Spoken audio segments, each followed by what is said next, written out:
Bonjour et bienvenue dans ce nouvel épisode des Experts du bâtiment proposé par la FFB Grand Paris Île-de-France. Nous allons aujourd'hui évoquer les crises sanitaires et économiques qui frappent les entreprises au point de les mettre en difficulté et les moyens à leur disposition pour éviter ce que l'on appelle les procédures collectives. Notre experte sur le sujet est Aïssata Diallo, juriste consultante à la direction des affaires économiques et juridiques de la Fédération française du bâtiment Grand Paris Île-de-France. Bonjour Aïssata et merci d'être avec nous. Bonjour Hervé, merci de me recevoir. Aïssata, la situation économique et sanitaire actuelle est compliquée pour les entreprises en général ainsi que pour certaines entreprises du bâtiment. Existe-t-il des moyens mis en place pour permettre aux entreprises d'éviter les procédures collectives ? Effectivement, il existe des moyens. Mais tout d'abord, j'aimerais faire un petit point sur ce que sont les procédures collectives. Une procédure collective, c'est une procédure qui place l'entreprise en difficulté sous contrôle judiciaire pour organiser le règlement de ses créances. Les créanciers sont privés du droit d'agir individuellement, d'où l'emploi du terme collectif. S'agissant des moyens mis en place pour les éviter, il en existe 4. Le CIP, le Centre d'information sur la prévention, le CODEFI, Comité départemental d'examen des difficultés de financement, la CCSF, Commission départementale des chefs de services financiers, et le conseiller départemental à la sortie de la crise. Prenons le premier organisme que vous avez cité, le CIP, Centre d'information sur la prévention. Pouvez-vous nous en dire plus à son sujet ? Le CIP est un lieu d'accueil et d'écoute. En Île-de-France, il existe un CIP par département, sauf pour le Val-de-Marne. Ils organisent les entretiens du jeudi qui permettent aux chefs d'entreprise d'être reçus soit par un avocat, soit par un expert comptable, ou encore un ancien juge au tribunal de commerce. C'est un entretien confidentiel, anonyme et gratuit. Il permet de s'informer sur les solutions en place pour anticiper ou pallier les éventuelles difficultés de l'entreprise. Sur leur site internet cip-national.fr, on peut effectuer un premier autodiagnostic de l'entreprise. Aïssata, pouvez-vous nous dire quelles sont les missions du CODEFI, le Comité départemental d'examen des difficultés de financement des entreprises ? Le CODEFI s'adresse aux entreprises de moins de 400 salariés qui rencontrent des problèmes de financement. Il assiste les entreprises pour trouver et mettre en œuvre des solutions de redressement.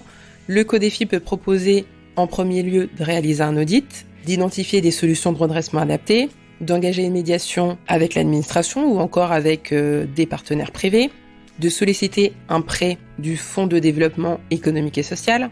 Pour solliciter ce prêt, il faut que l'entreprise soit à jour de ses obligations fiscales et sociales ou encore solliciter un mandat ad hoc.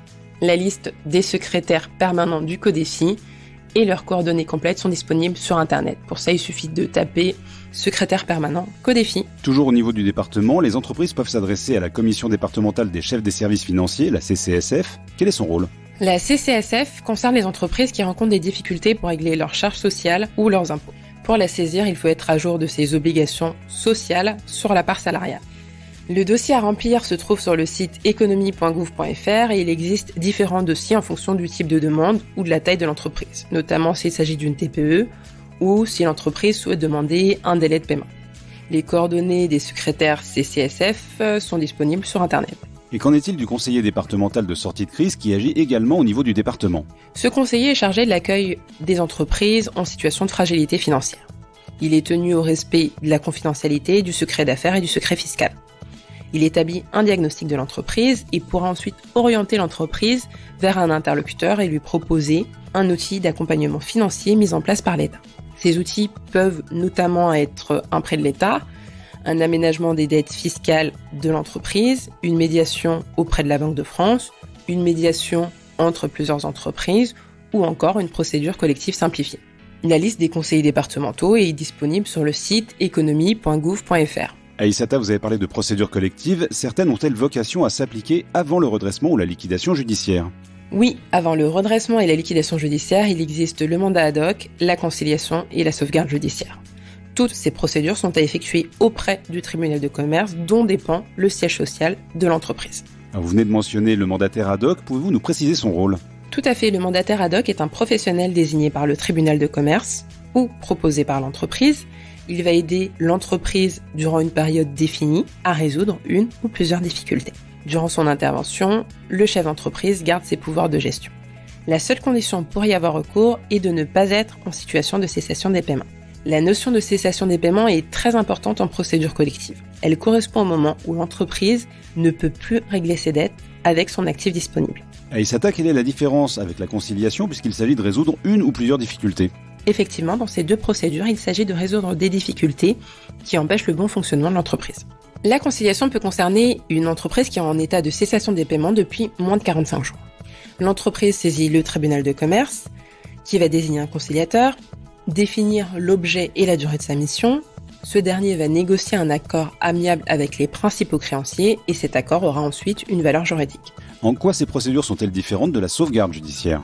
L'objectif de la sauvegarde judiciaire est de traiter les difficultés insurmontables de l'entreprise avant qu'elle ne soit en état de cessation des paiements. On met en place un plan de sauvegarde judiciaire qui permet la poursuite de l'activité, le maintien de l'emploi et le paiement des dettes. L'entreprise dépose une demande auprès du tribunal de commerce. Le plan de sauvegarde est préparé par l'entreprise ainsi que par l'administrateur judiciaire. Et à la fin de ce plan, il y a 3 issues possibles. Premièrement, toutes les dettes sont payées, c'est la fin de la procédure. Deuxièmement, le plan de sauvegarde est prolongé. Et troisièmement, l'entreprise est placée en redressement judiciaire. Très rapidement, pouvez-vous nous définir le redressement et la liquidation judiciaire ? Le redressement judiciaire, dans un premier temps, concerne les entreprises qui sont en état de cessation des paiements depuis moins de 45 jours. Il permet de poursuivre l'activité, de maintenir l'emploi et d'apurer le passif. L'entreprise dépose une demande auprès du tribunal de commerce qui désigne un mandataire judiciaire. Ce dernier sera chargé d'administrer l'entreprise seul ou encore avec le dirigeant. Le redressement judiciaire peut avoir plusieurs issues. Dans un premier temps, la mise en place d'un plan de redressement. Ensuite, la fin du redressement si l'entreprise dispose de sommes suffisantes pour payer les créanciers. Troisièmement, la cession totale ou partielle de l'activité. Et quatrièmement, la liquidation judiciaire. Aïssata, pouvez-vous nous préciser en quoi consiste la liquidation judiciaire ? La liquidation judiciaire, elle, consiste à vendre les actifs de l'entreprise pour payer les principaux créanciers et mettre fin à l'activité de l'entreprise. La liquidation judiciaire peut être demandée par l'entreprise, par un créancier, par un débiteur ou encore par l'État. Le tribunal désigne un mandataire qui aura la mission de liquidateur. Il sera chargé de diriger l'entreprise, de vérifier les créances, d'effectuer la vente des biens et le licenciement des salariés. La liquidation s'achève quand toutes les dettes sont payées ou encore quand les actifs sont épuisés. Il est à noter que pour ces 3 procédures, la sauvegarde, le redressement et la liquidation judiciaire, la demande doit être faite auprès du tribunal de commerce. L'entreprise, durant cette procédure, ne pourra pas être poursuivie pour le paiement de ses dettes. Du fait de la crise sanitaire, existe-t-il une procédure collective d'urgence particulière ? Effectivement, il existe une procédure particulière pour les TPE et PME qui sont en état de cessation de paiement uniquement du fait de la crise sanitaire. La cessation des paiements ne doit pas concerner le paiement des salaires. L'entreprise devra saisir le tribunal de commerce, elle aura ensuite 3 mois pour proposer un plan de continuation et un mandataire sera désigné pour représenter les créanciers. Pour la rédaction de ce plan, il est nécessaire d'être accompagné par un expert comptable. Merci pour ces précisions. Est-il possible de contacter la fédération pour plus d'informations ? Effectivement, il est possible de nous contacter pour plus d'informations. Le service juridique marché au 01 40 55 10 71. Merci beaucoup Aïssata de nous avoir éclairé sur les procédures collectives. C'est la fin de cet épisode des Experts du bâtiment. Merci d'être fidèle à ce rendez-vous que vous retrouvez sur toutes les plateformes d'écoute de podcasts comme Deezer, Spotify ou Apple Podcasts. Abonnez-vous gratuitement pour ne manquer aucun numéro et si l'émission vous plaît, parlez-en autour de vous. Je vous donne rendez-vous très bientôt pour un nouvel épisode des Experts du bâtiment.